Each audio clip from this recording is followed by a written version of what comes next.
To discuss more about the personal costs of this disaster, I talked with our multimedia producer, Emily Jones, and CBN Middle East correspondent, Julie Stahl, in our Jerusalem studio.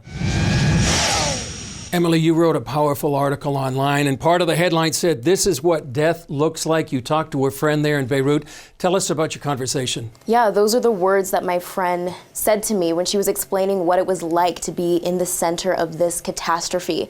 What started out as a normal family outing in Beirut ended up becoming what she calls a nightmare, apocalyptic, glass falling all around her. She can't find her husband. She has a newborn baby.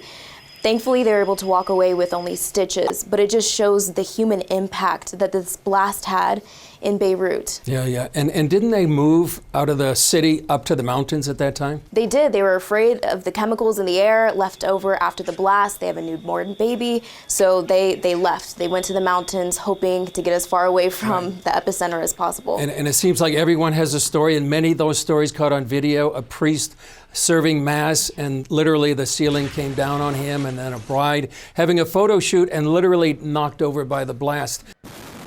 Julie, here in Israel, how did Israel initially respond to this disaster? You know, Israel usually among the first in the world to offer assistance when there's a disaster, and this was no different, even though they have no diplomatic ties, basically our country's at war. So, you know, Israel offered assistance, offered a field hospital. That's their expertise. And that hasn't been accepted yet. I spoke with the defense ministry, and they said, well, we could maybe put one on the border and take foreign workers, foreigners that were injured in the blast, could come across the border and be treated and relieve the system in Lebanon. And they have experience. That's exactly what they did during the Syrian civil war. They set up a hospital and treated many of the Syrian refugees. Emily, one other thing that you mentioned in your article was that there's a possibility of an exodus of Christians from Lebanon. Tell us about that. Yeah, my friend who I was speaking to, who's actually a historian in Lebanon, said, you know, the Lebanese people are proud. They love their country. They love their flag. But there's just this sense of unease among the entire country. But among Christians, there's this fear of Hezbollah gaining more and more control and them being targeted.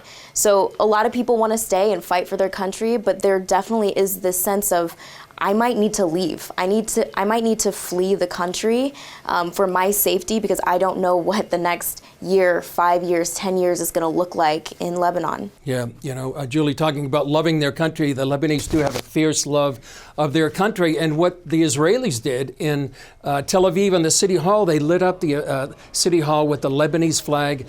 I was talking to a friend of mine in Beirut, and he said that's all over social media in Lebanon. Could this possibly be the Berlin Wall moment for Israel and Lebanon? I hope so. I hope it really is. I really hope they can come together. They can bridge some of their differences. You know, retired IDF General Amos Yadlin said this week, there's really no dispute between Israel and Lebanon. They agree on the border. They have no water dispute. There's no reason why they can't have diplomatic ties. And it's really just Hezbollah, backed by Iran, which wants to destroy Israel.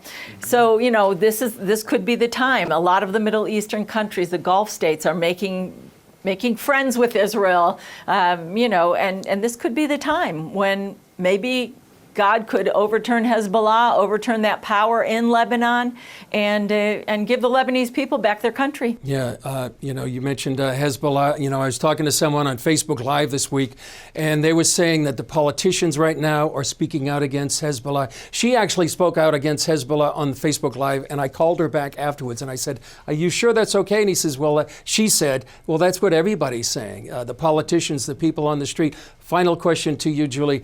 Could this be the moment for Hezbollah to really, people have been demonstrating against Hezbollah for months.